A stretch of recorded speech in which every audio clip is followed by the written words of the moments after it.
আকাশবাণী তেজপুৰ এতিয়া নিবেদন কৰিব লৈছোঁ আমাৰ সাহিত্য বিষয়ক অনুষ্ঠান সাহিত্য কানন। শ্ৰোতাসকললৈ সাদৰ সম্ভাষণ জনাই মুকলি কৰিছোঁ আমাৰ সাহিত্য কানন অনুষ্ঠানটি। আজিৰ সাহিত্য কানন অনুষ্ঠানটিত আমাৰ সৈতে আছে বিশিষ্ট কবি, অৱসৰপ্ৰাপ্ত শিক্ষক ভৱেশ মিশ্ৰ। আপোনাক আমাৰ সাহিত্য কানন অনুষ্ঠানটিলৈ আদৰণি জনাইছোঁ। হয়। প্ৰথমেই সুধিব বিচাৰিছোঁ আপোনাৰ কবিতাৰ যাত্ৰা কেনেকৈ আৰম্ভ হ'ল? কবি হিচাপে আপুনি পৰিচিত হয়, আমাৰ সাহিত্যৰ জগতখনত। আচলতে মই নাটকৰ মানুহ হয়। আৰু সৰুৰ পৰা মই নাটক কৰাৰ মোৰ এটা চখ।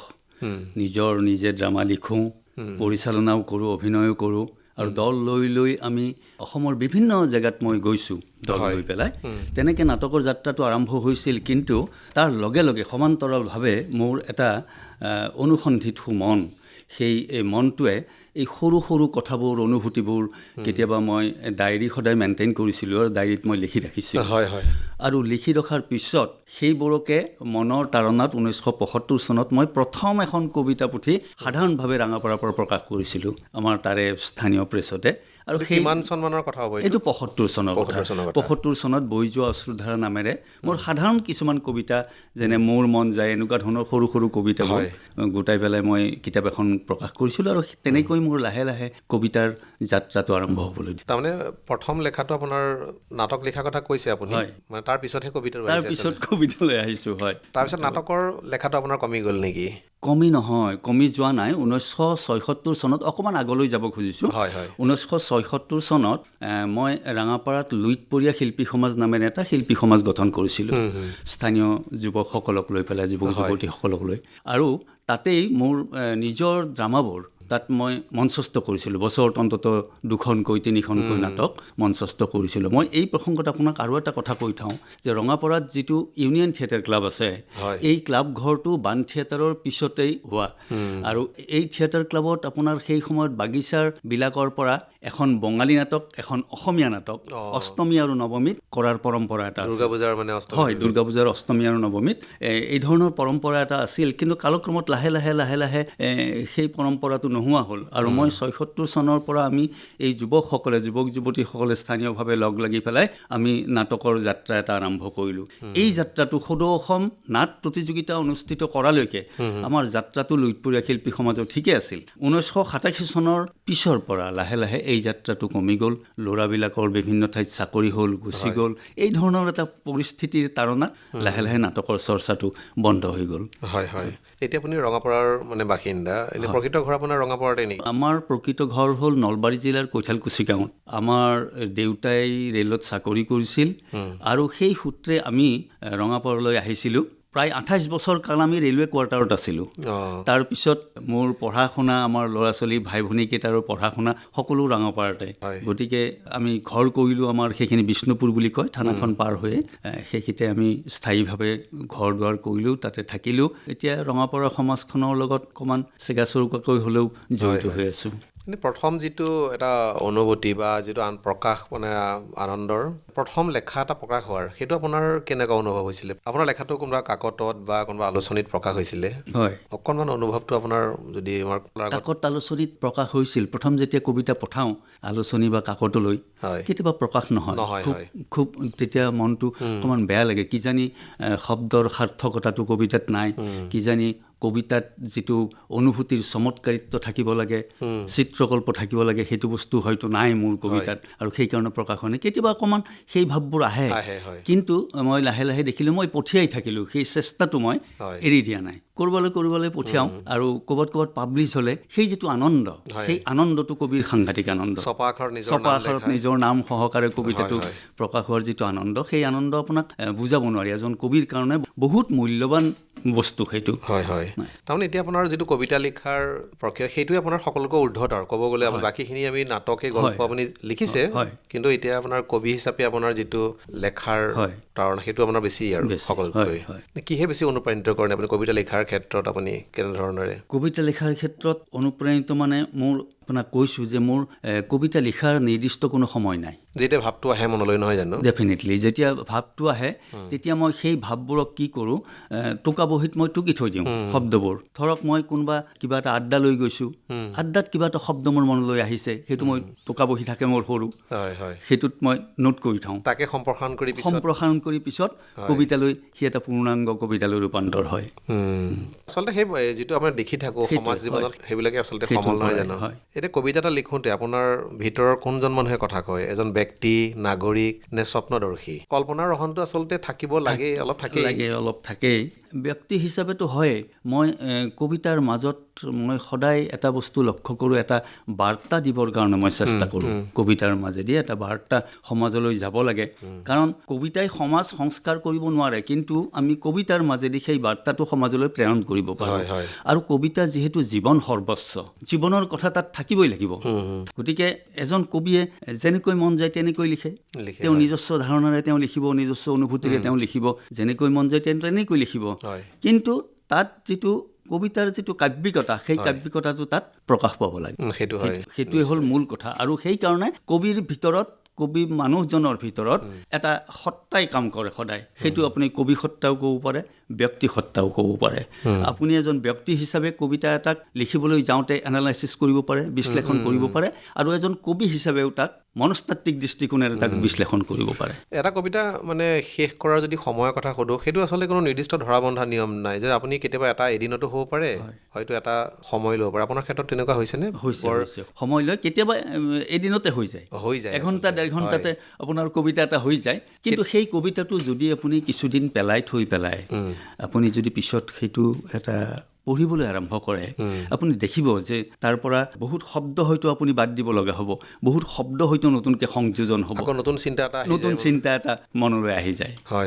এতিয়া আধুনিক কবিতা মানে বহুতে এটা অভিযোগ কৰে যে অলপ বোধগম্য নহয় বুলি, খুব মানে ভাষাটো খুব টান, বহুতে বুজি নাপায়, এনেকুৱা এটা অভিযোগ প্ৰায় উত্থাপিত হয়। আপোনাৰ ক্ষেত্ৰত এই বিষয়ে মতামত কেনেকুৱা হ'ব? চাওক, কবিতাৰ দুৰ্বোধ্যতাটো মই মানি নলওঁ। কবিতা দুৰ্বোধ্য হ'ব নালাগে, মোৰ ব্যক্তিগত মত। কবিতা দুৰ্বোধ্য হ'ব নালাগে, কবিতা সহজ হ'ব লাগে। আৰু সহজ কবিতাই সদায় সহজ হিচাপে পাঠকৰ অন্তৰত সি ঠাই লয়। পাঠক এজনে যেতিয়া কবিতা এটা গ্ৰহণ কৰে, সেই কবিতাটোৰ এটা সাৰ্থক কবিতাৰ ৰূপ পায় কবিজনৰ কাৰণে। কাৰণ পাঠক এজনে সদায় মনত ৰাখে কবিতাটোক, কবিজনক কিন্তু মনত নাৰাখে। এটা ভাল কবিতা সদায় মনত ৰাখিব। আমি আঘোণৰ কুঁৱলীৰ কথা সদায় মনত থাকোঁ, কেশৱ মহন্ত ছাৰৰ কবিতা। তেনেকুৱা ধৰণৰ এই হিৰুদাৰ আমাৰ হীৰেণ ভট্টৰ কবিতাবোৰ, সৰু সৰু কবিতাবোৰ,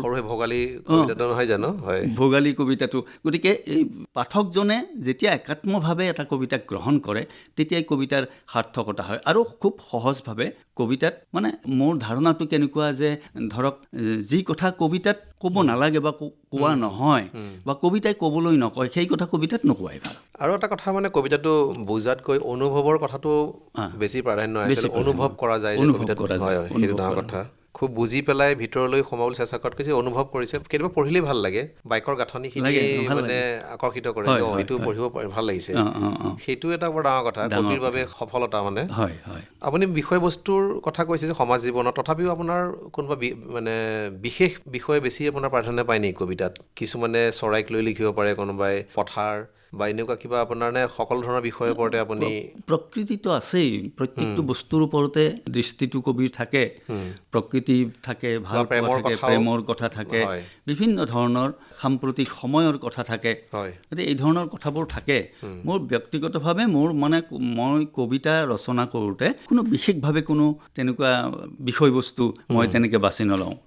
যি ধৰণে মোৰ অনুভূতিলৈ আহিছে এটা বিষয়, তাক মই খুব সহজভাৱে সহজ কথাই ক'বলৈ চেষ্টা কৰিছোঁ। আপুনি শিক্ষকতা কৰিছিলে, গতিকে বিদ্যালয়ত ছাত্ৰ ছাত্ৰীক পাঠদান কৰোঁতে কবিতাই আপোনাক কেনেধৰণে সহায় কৰিছে? আপুনি কবিতাৰ জৰিয়তেও কেতিয়াবা কিবা বুজাইছে নেকি? বুজাইছোঁ। কবিতাৰ জৰিয়তে আমি তাৰমানে হায়াৰ ছেকেণ্ডেৰীত অসমীয়া বিষয়টো মই পঢ়াওঁ। অসমীয়া বিষয়টো পঢ়ালে হায়াৰ ছেকেণ্ডেৰীত আমি কিছুমান বস্তু কবিতা সম্পৰ্কত পঢ়িব লাগে, সাহিত্য সমালোচনা সম্পৰ্কত পঢ়িব লাগে। গতিকে কবিতা সম্পৰ্কত পঢ়োঁতে কবিতাৰ বিভিন্ন উদাহৰণ আহে, ৱৰ্ডছৱৰ্থৰ উদাহৰণ আহে, বিভিন্ন ধৰণৰ কবিসকলৰ উদাহৰণ আহে। মই তেনেকৈ সিহঁতক বুজাবৰ চেষ্টা কৰোঁ। আৰু আপোনাৰ চব মানে যিটো উপস্থাপনটো নিশ্চয় আকৰ্ষণীয় হ'ব, কাৰণ আপুনি যিহেতু নিজেই লিখা মেলা কৰে। আমি কবিতাৰ কথা পাতিয়ে আছোঁ, আপোনাৰ নিজে লিখাৰ কথা। গতিকে এটা এই মুহূৰ্তত যদি অকণমান আমাৰ শ্ৰোতাসকলক যদি আপুনি আপোনাৰ কবিতাটি শুনায় নিশ্চয় ভাল লাগিব। একেবাৰে সহজ কবিতা, সৰু সৰু কবিতা, 3 লাইনৰ কবিতা। 1, কেতিয়াবা এনেও ভাল লাগে নীৰৱতা, বহি বহি পাতিব পাৰি নিজৰ কথা, সহজ কথাত কথা নপতা কবিতা। 2, তোমাৰ এটোপাল চকুপানী হৈ সৰগ বৰষুণৰ টোপাল, সঁচা অৰ্থত অভিমানতকৈ চকুপানীও বহুগুণে ভাল। দুখ বৈ বৈ শিল হয় মানুহ, পিছে শিলৰনো কিহৰ দুখ, মানুহৰ দৰে শিলৰ নাই হকাতৰ সপোনৰ মুখ। হাঁহিমুখীয়া ফুলবোৰকো বিৰক্ত কৰে হাঁহিৰ আঁৰৰ দুখে, জনাই নাছিলোঁ বেজাৰো যে এজাৰ হৈ ফুলে। ফুলক সুধিলেও কাইতেই কয় দুখৰ কথাকে, দুখৰো যে কি অভিব্যক্তি, সৰি পৰা পাতেও আনকি জগাই তোলে সুখৰ অনুভূতি। খুব সুন্দৰ, মানে দুষাৰী তিনিষাৰী কবিতা নহয় জানো, তাতে আপোনাৰ ভাৱটো প্ৰকাশ পাইছে। সৰু কবিতা হয়। আপোনাৰ প্ৰিয় কবি বুলি কওঁতে কাৰ কথা ক'ব আপুনি? আপুনি কাৰ কবিতা পঢ়ি অনুপ্ৰাণিত হৈছে? প্ৰিয় কবি, কবিতাটো সকলো কবিতাই প্ৰায় পঢ়িবৰ চেষ্টা কৰোঁ। কঠিন হয় প্ৰশ্নটো নহয় জানো? কঠিন হয় প্ৰশ্নটো, কঠিন প্ৰশ্ন। ভাল কবি বা প্ৰিয় কবি বুলি ক'লে তৎক্ষণাৎ ক'বলৈ দিগদাৰ। কিন্তু মই বিশেষভাৱে অনুপ্ৰাণিত হওঁ এই সৰু সৰু কবিতাবোৰ লিখাৰ ক্ষেত্ৰত ডক্টৰ নিৰ্মল প্ৰভা বৰদলৈ বাইদেউ, হীৰেণ ভট্টাচাৰ্য, এইসকল কবিয়ে এই সৰু আৰু কম কথাৰে ইমান সাংঘাতিক ধৰণৰ চিত্ৰকল্প এটা অসমীয়া কবিতাক দি থৈ গৈছে যে আপুনি কল্পনা কৰিব নোৱাৰে। গতিকে এই ধৰণৰ স্বনামধন্য শ্ৰদ্ধেয় কবিসকলৰ পৰা কবিতাৰ যিটো অনুপ্ৰেৰণা, সেই অনুপ্ৰেৰণাটো মোৰ তালৈ আহিছে। আৰু মই সাম্প্ৰতিকভাৱে আমাৰ সময়ৰ যিসকল কবি, খুব ভাল ভাল কবি ওলাইছে অসমত, খুব নতুন যুৱ প্ৰজন্মৰ খুব সুন্দৰ সুন্দৰ কবিয়ে ভাল ভাল কবিতা লিখিছে, সুন্দৰ শব্দৰ সমাহাৰ তেওঁলোকৰ আছে। আৰু সেইকাৰণে আমাৰ অসমীয়া কবিতাৰ এই যিটো যাত্ৰা, এই যাত্ৰাটো কিন্তু বৰ সুখদায়ক যাত্ৰা এটা আৰম্ভ হৈছে। এতিয়া নীলিম কুমাৰ, প্ৰণৱ কুমাৰ বৰ্মন, বিপুল জ্যোতি শইকীয়া, এই ধৰণৰ কবিসকলৰ যিটো চিন্তা, সমীৰ তাঁতী, অনন্ত তাঁতী, তেওঁলোকৰ চিন্তা যিবোৰ, সেই চিন্তাবোৰে কিন্তু অসমীয়া কবিতাক বহু ক্ষেত্ৰত সমৃদ্ধ কৰি লৈ গৈছে। নিশ্চয়।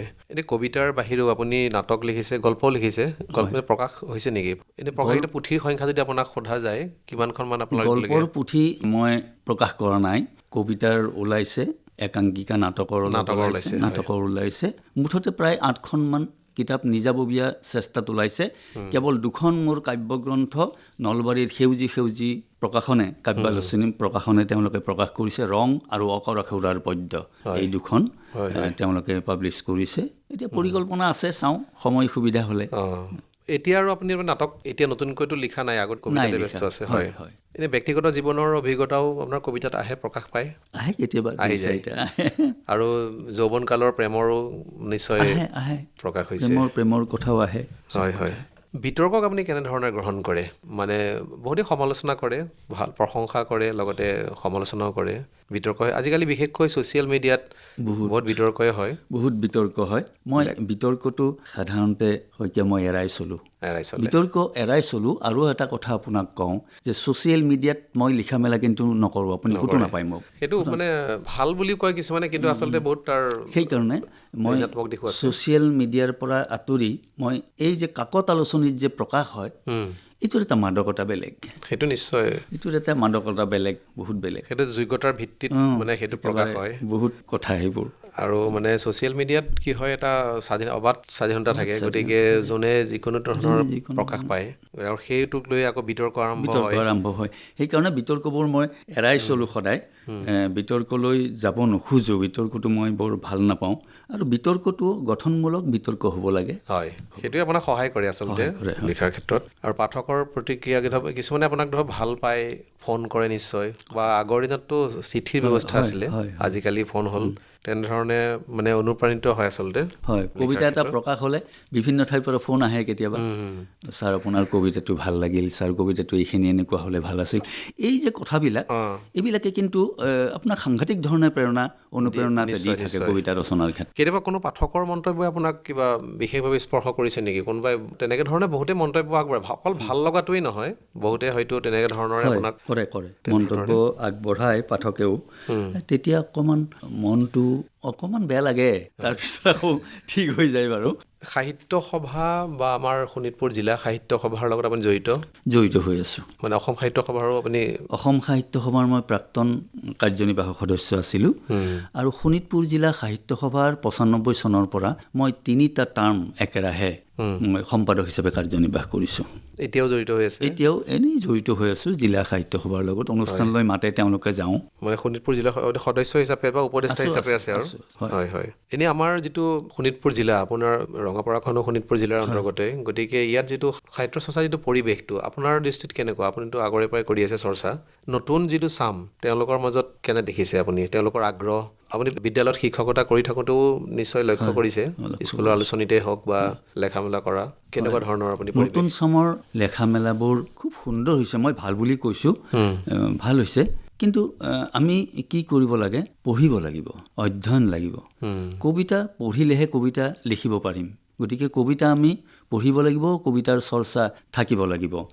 আমাৰ ৰঙাপাৰাত হয় কি, ৰঙাপাৰাত ধৰক কসমপলিটান টাউন, গতিকে ৰঙাপাৰাত এই ধৰণৰ সাহিত্যৰ যিটো চৰ্চা, সেই চৰ্চাটো কম। এতিয়া নতুন নতুন ওলাইছে, ভাল ভাল লিখা মেলা কৰা নতুন যুৱক যুৱতী ওলাইছে, তেওঁলোকৰ আশাপ্ৰদ প্ৰচেষ্টা হৈছে। হয় হয়। আৰু এই বঁটা বাহনৰ ক্ষেত্ৰতো আপোনাৰ মন্তব্য জানিব বিচাৰিম। আচলতে পাঠকৰ যিটো মৰম, পাঠকৰ যিটো আপোনাৰ প্ৰতি আগ্ৰহ পঢ়াৰ, সেইটোৱে আচলতে এটা বঁটা। সেইটোৱে এটা বঁটা। বঁটা বাহনৰ প্ৰতি মই একেবাৰে মোৰ অনীহা। মোৰ কথাটো হৈছে কি যে আমি লিখা মেলাটো প্ৰথম লিখি যাওঁ, কি লিখিছোঁ বেলেগ কথা, কিন্তু লিখি যাওঁ।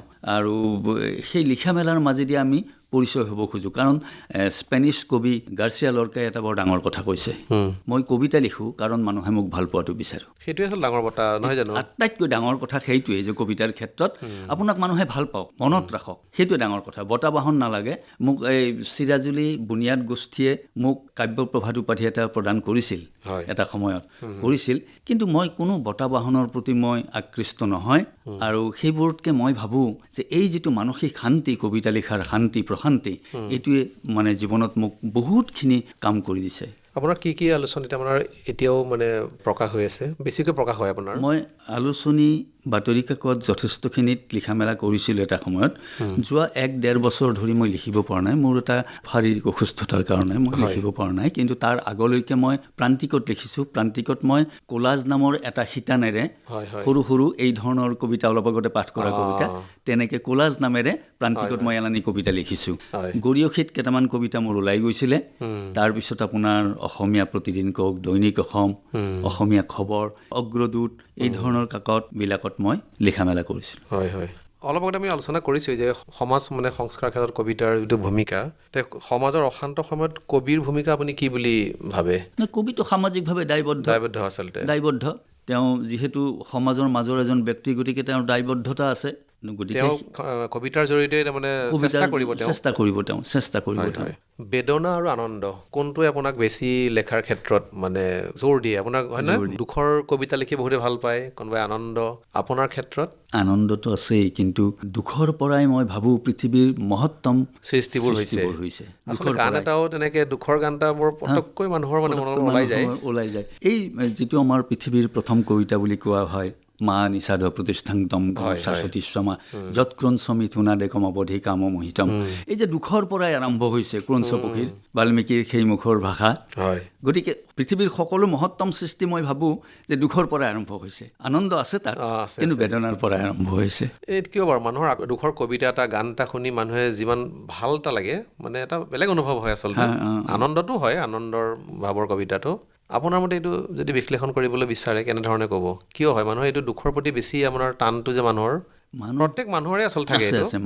মানুহ মানে আচলতে হৈছে কি অনুভূতি প্ৰৱণটো, আৰু অনুভূতিটো বেছি প্ৰাবল্যতা দুখৰ পৰা হয়। দুখৰ পৰা তাৰ প্ৰাবল্যটো বেছি হয় অনুভূতিৰ। আৰু সেইকাৰণে মই ভাবোঁ যে এই অনুভূতিটো যিটো প্ৰাবল্যতা, সেই প্ৰাবল্যতা দুখৰ পৰা সৃষ্টি হয়। আৰু দুখেই এটা কবিতাৰ, তাৰ অনুভূতিৰ, তাৰ শব্দ, তাৰ ভাষা, ভাৱৰ ব্যঞ্জনা, এই সকলোবিলাক বহন কৰি লৈ গৈছে কবিতা এটাৰ মাজলৈ। আৰু এটা কথা এনেকুৱা হ'ব পাৰে নেকি যে প্ৰত্যেক মানুহে আচলতে নিজৰ ভিতৰত দুখবোৰ কঢ়িয়াই লৈ ফুৰে, প্ৰকাশ নকৰে, কিন্তু যেতিয়া এটা কবিতা বা গানৰ জৰিয়তে সেই প্ৰকাশটো দেখে তেতিয়া হয়তো বেছি ভাল পায়, তেনেধৰণৰ এটা কথা হ'ব পাৰে। প্ৰত্যেক মানুহৰ অন্তৰত থাকে আচলতে, মানুহে আনন্দখিনি দেখুৱায়, দুখবোৰ মানুহে কাকো নেদেখুৱায়। আপোনাৰ শ্ৰেষ্ঠ কবিতা বুলি যদি মই সোধোঁ, সেইটো এটা কঠিন প্ৰশ্ন আচলতে, মানে আচলতে গোটেইকেইটাই আপোনাৰ সন্তানৰ দৰে। তথাপি কিবা থাকিব নেকি আপোনাৰ যে মোৰ এই কবিতাটো খুব সমাদৰ লাভ কৰিছিল?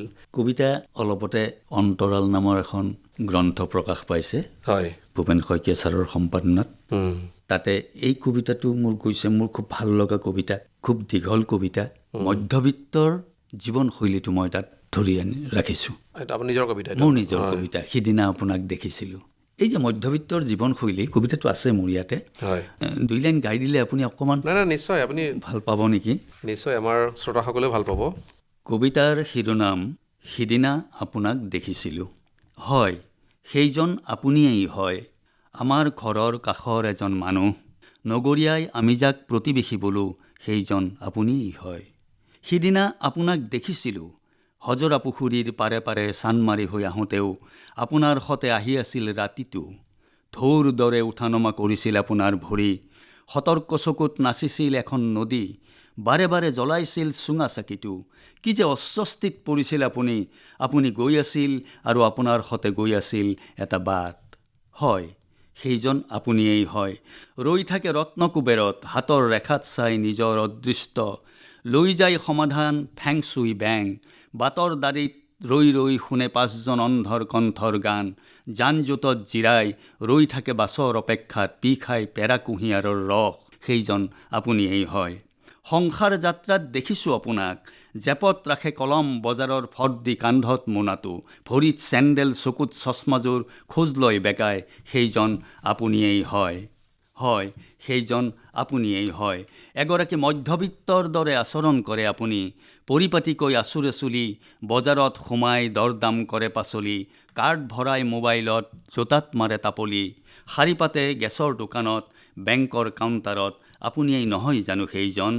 আঙুলি মূৰত গণে গৱসৰৰ দিন, পাহৰি আহে হাতৰ ছাতি, ঘৰ এটা সাজিবলৈকো বিচাৰি ফুৰে টুকুৰা মাটি, হুপে চুৰত চাবি দিয়ে হাতৰ ঘড়ীত, শোহা মাৰে চাহত, চকু ফুৰাই পুৱাৰ কাকতত, বহি থাকে ভাবি গুণি দেশৰ পৰিস্থিতি, সন্ধিয়া হাতত চাই মৃত্যুৰ ছবি, চকু মোহাৰে আৰু ভাবে মনটোৱে আচল, তথাপিও কিয় বাৰু ইমান চঞ্চল, সেইজন আপুনিয়েই হয়। স্নান কৰে ৰাতিৰ বাৰিষাত, পত্নীৰ কাষত শুই শুই পঢ়ে বাৎসায়নৰ কামসূত্ৰ, কিছু নষ্টালজিয়া, কিছু পাপৰ মন্ত্ৰ, ৰোগগ্ৰস্ততাই খুলি খুলি খায় আপোনাক, কাহিল কৰে চৰ্দি এলাৰ্জি জ্বৰে, দৰৱ বিচাৰি ঘূৰি ফুৰে দৰৱৰ দোকানে দোকানে, আপুনি সুৰে সৰাপাতৰ মৰমৰণি, দেউকাৰ ধপধপনি, দুৱাৰত টোকৰ ভৰিৰ গিৰিপনি, গধূলিৰ মেনালী পোহৰত সপোনে আপোনাক দেখে, অথচ আপুনি সপোনক নেদেখে, আপুনি দেখে সকলো, শুনে সকলো, অথচ নকয় একো, মই নেদেখোঁ, নুশুনো, বোবাৰ দৰে মাতো, অন্ধৰ দৰে চাওঁ, মইনো কেনেকৈ জানো দিনবোৰৰ আওভাও, সেইজন আপুনিয়েই হয়। দেখিছোঁ আপোনাক, দেখা নাই ক'ত, গধূলিৰ আড্ডাত, কবিতাৰ আচৰত, শোভাযাত্ৰাত, শৱযাত্ৰাত, বাছৰ আস্থানত, ৰেলৰ ষ্টেচনত, দেখিছোঁ আপোনাক, ভাগি পৰা প্ৰিয়জনৰ দুখত, বোজা বৈ বৈ জীৱনৰ বাটত, ভিৰৰ মাজতো চিনি পাইছোঁ আপোনাক, আপোনাৰ খোজত, আপোনাৰ মাতত, ডাঙৰীয়া, আপুনি আৰু মই দুজন অচিনাকিৰ দৰেই আমাৰ জীৱন, অথচ আমি কিমান কাষৰ, এনেকৈ আমি আৰম্ভ কৰোঁ যাত্ৰা, লগালগি হওঁ বাটৰ মূৰত, কথা পাতোঁ, খোজ কাঢ়োঁ, বিনিময় কৰোঁ উশাহ, সহবাস কৰিবলৈ শিকোঁ দিনবোৰৰ সতে, তুলি ল'বলৈ শিকোঁ জীৱনৰ নীৰৱতাক, মৃত্যুৰ অভিধাক খুলি নথব খিৰিকী, নাচাব আন্ধাৰ, নুশুনিব চুপনি, কাতৰ মাতৰ ধ্বনি, ভাহি অহা ধ্বংসৰ আহ্বান, হয়, সেইজন আপুনিয়েই হয়। আপোনাক মই বিচাৰি ইয়ালৈ আহিছোঁ, আপুনি আছেনে ইয়াত? সুন্দৰ, মানে আপোনাৰ এটা ৰূঢ় বাস্তৱ আচলতে এইটো, আপুনিতো প্ৰকাশ কৰিছে কবিতাৰ মাধ্যমেৰে আপোনাৰ যিটো মনৰ ভাৱটো শব্দৰ মাজেদি। আপোনাৰ কণ্ঠটো খুব মানে আবৃত্তিৰ কাৰণে এটা উপযোগী কণ্ঠ। কবি সন্মিলনবিলাকত আপুনি ভাগ লয়? যাওঁ, অসমৰ বিভিন্ন ঠাইলৈ যায়। হয়, মাতে তেওঁলোকে, বিভিন্ন অনুষ্ঠানে মাতে, তালৈ হয় হয়। তাৰমানে আপুনি এই যিটো কবিতা আবৃত্তি কৰিলে এইটো আপোনাৰ মানে শ্ৰেষ্ঠ বুলি নকলেও আপোনাৰ অন্যতম মোৰ ভাল লগা কবিতা ভাল লগা শ্ৰেষ্ঠৰ আখ্যাটো দিবলৈ কঠিন হৈ যায় ভাল লগা কবিতা মানে বিষয়বস্তু অনুযায়ী প্ৰত্যেকটো কবিতাই বেলেগ বেলেগ ধৰণে শ্ৰেষ্ঠ আচলতে মই তাৰমানে কবিতা এটা যেতিয়া মই ৰচনা কৰোঁ কবিতা এটা লিখোঁতে কবিতাটোৰ এটা মই তাৰ ছিকুৱেঞ্চ এটা তৈয়াৰ কৰি লওঁ যে মই এইটো বস্তুত কেন্দ্ৰীভূত কৰিম মোৰ অনুভূতিটো মই তেনেকৈ তাক আৰম্ভ কৰিবৰ চেষ্টা কৰোঁ অনাগত দিনবোৰত আপুনি কেনেধৰণে নতুনত্ব আনিবলৈ চেষ্টা কৰিছে পাঠকসকলৰ বাবে আপোনাৰ বাবেতো সকলোৱে আপুনি লিখা নাই বুলি কৈছে কেইদিনমান তথাপিও আপোনাৰ মনত উকমুকাই আছে নিশ্চয় আছে গতিকে তেনেধৰণে শ্ৰোতাসকলো ৰৈ আছে গতিকে আপুনি কি ভাবিছে আপোনাৰ বা আপোনাৰ কিবা পৰিকল্পনা আছে নেকি অনাগত দিনবোৰত মই আৰু কবিতাৰ পুথি এখন প্ৰকাশ কৰিম হয় মোৰ তেনেকুৱা পৰিকল্পনা আছে মোৰ যিবোৰ কবিতা ইতিমধ্যে প্ৰকাশ হৈ ওলাইছে বহু কবিতা ওলাইছে প্ৰকাশ হৈ সেই কবিতাবোৰৰ একত্ৰ এটা সংকলন মোৰ কৰাৰ কাৰণে ইচ্ছা আছে আৰু পাণ্ডুলিপিটো মই ইতিমধ্যে প্ৰস্তুত কৰিছোঁ তাৰপিছত মই অকণমান ইতিহাস অনুসন্ধানী মানুহ ক'ব লাগিলে মই অকণমান ইতিহাস খুচৰি ভাল পাওঁ মই ৰঙাপাৰাৰ পুৰণি ইতিহাসৰ ওপৰত ইতিমধ্যে মই এলানি প্ৰবন্ধও লিখিছিলোঁ ইয়াৰ পুৰণি যিটো ইতিহাস মই প্ৰায় 85 চনমানৰ পৰাই ৰঙাপাৰাৰ ইতিহাসৰ এই কামখিনি তথ্য উদ্ধাৰৰ কাৰণে কামখিনি কৰিছিলোঁ আৰু তাৰো এটা সংকলন মই কৰাৰ কাৰণে মই চেষ্টা কৰিছোঁ নিশ্চয় নতুন আমাৰ যিবিলাক কবি তেওঁলোকক আপুনি কি উপদেশ দিব তেওঁলোকৰ প্ৰচেষ্টাটোক মই শলাগ লৈছোঁ আৰু তেওঁলোকক বাট এৰি দিব লাগে তেওঁলোকে প্ৰচেষ্টাটো হাতত লৈছে অধ্যয়ন খুব কিতাপ পঢ়ক কবিতা পঢ়ক তাৰ পৰাই তেওঁলোকৰ ভাল ভাল কবিতা সৃষ্টি হ'ব মই যিমান দূৰ জানো মই যিখিনি কবিতা পঢ়িছোঁ এতিয়ালৈকে আলোচনীত প্ৰকাশ হোৱা দুই এটা কবিতা পঢ়িছোঁ খুব সুন্দৰ তেওঁলোকৰ উপস্থাপন ভাল তেওঁলোকৰ প্ৰতীক চিত্ৰকল্প গোটেইবিলাক বস্তু কবিতাৰ মাজত সোমাই আছে ভাল আচলতে এতিয়া এই ক্ষেত্ৰত সাহিত্য সভায়ো নিৰ্দিষ্ট মানে বঁটা প্ৰদান কৰি তেওঁলোকক উৎসাহিত কৰিছে চৰকাৰেও এটা ব্যৱস্থা লৈছে এতিয়া বিগত বছৰৰ পৰা যেনেকৈ যুৱ সাহিত্যিক বঁটা হয় তেনেকুৱা এটা আগবঢ়াইছে তেওঁলোকে আৰু তেওঁলোকে আচলতে উৎসাহিত হৈছে আৰু সেইটো তেওঁ লিখিবৰ কাৰণে নতুন জীৱনটো যদি পুনৰ আৰম্ভ কৰাৰ সুযোগ পায় কি কৰিব আপুনি কি হ'ব বিচাৰিব জীৱনটো যদি নতুনকৈ আৰম্ভ কৰাৰ সুযোগ পাওঁ এতিয়া আপুনি মানে অৱসৰ গ্ৰহণ কৰিলে হয় কবিয়ে হ'ব বিচাৰিব নেকি নে জীৱনটো এতিয়ালৈকে খুব সততাৰে মই কাম কৰিছোঁ যিখিনি কাম কৰিছোঁ আৰু এইখিনি মই খুব দৃঢ়ভাৱে মই শ্ৰোতাসকলক কৈছোঁ আৰু কবি হ'বলৈতো মন কৰিমেই এইটো আৰু একেবাৰে থাকিবই ভিতৰত আছেই কবিতাৰ সৃষ্টিটো ভিতৰত মোৰ আছেই গতিকে কবি হিচাপে মই নিজকে চাবলৈ বিচাৰিম এজন কবি হিচাপে নিশ্চয় মিশ্ৰ ডাঙৰীয়া আমাৰ আচলতে সময় সীমিত ভাল লাগিছে আপোনাৰ কথা পাতি আপোনাৰ অনুভৱবোৰ আপোনাৰ কবিতা লিখাৰ যিটো প্ৰক্ৰিয়া জীৱনৰ দৰ্শন উপলব্ধি কৰাৰ যিটো আপোনাৰ পদ্ধতি গোটেইখিনি কথা আমি জানি ভাল লাগিছে আমাৰ শ্ৰোতাসকলে আপোনাৰ এই কথা বতৰা শুনি নিশ্চয় ভাল পাব আমাৰ সময় সীমিত আচলতে অনুষ্ঠান সামৰিব লাগিব আপুনি ব্যস্ত সময়সূচীৰ মাজতে আহি আমাৰ আকাশবাণী তেজপুৰ কেন্দ্ৰক এই সময়খিনি দিয়াৰ বাবে আপোনাক অশেষ ধন্যবাদ জনালোঁ ধন্যবাদ ইমান পৰে শ্ৰোতাসকলে সাহিত্য কানন অনুষ্ঠানটিত বিশিষ্ট কবি অৱসৰপ্ৰাপ্ত শিক্ষক ভৱেশ মিশ্ৰৰ সৈতে হোৱা সাক্ষাৎকাৰটি শুনিলে সাক্ষাৎ গ্ৰহণ কৰিলে প্ৰাঞ্জল শইকীয়াই অনুষ্ঠানটিৰ প্ৰযোজনা আকাশবাণী তেজপুৰৰ অনুষ্ঠান মুৰব্বী ৰূপান্ত কুমাৰ দাসৰ